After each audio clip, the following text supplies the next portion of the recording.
Hello everyone, আসসালামু আলাইকুম।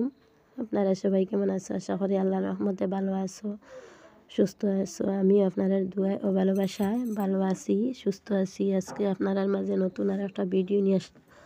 ভিডিওটা স্কিপ না করিয়া ফুল ভিডিওটা দেখবা, আর দেখে লাইক কমেন্ট শেয়ার করবা, চ্যানেলটাকে সাবস্ক্রাইব করবা নতুন হইলে। আর যারা নতুন সাবস্ক্রাইব করিয়া আছেন অলরেডি, অসংখ্য অসংখ্য ধন্যবাদ।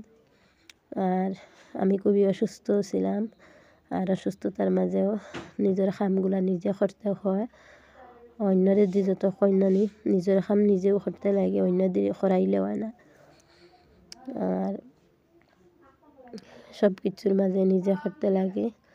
এখানে দেখতে পাইছেন পিঠে বানাইছি, আর এটা জারর উড়ি আর কি, শিম শুকাইছে কন্যানি। উন্দ্রেও মানে ইঁদুরেও আস্তে আস্তে 6 মাসের বুঝ করিত।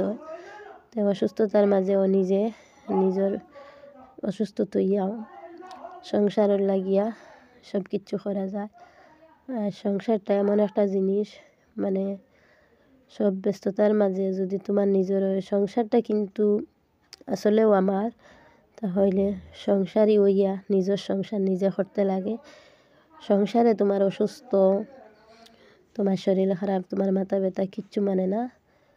আর নিজে নিজে সপ্তাহ করতে লাগে। অন্যজনে তোমার কত সময় করব, 5 মিনিট 10 মিনিট একটা কামড় লাগে সাহায্য করব, আর নিজেরটা নিজে করিয়া দিতে। সপ্তাহের মাঝে কেন দেখতে পাইতে রুটি দিয়া আর মৌদে খাবাওয়ার মধুর দিয়া। আর আজকে সকালে আবার রুটি বানাইছি, ওখানে বিদায় নিলাম।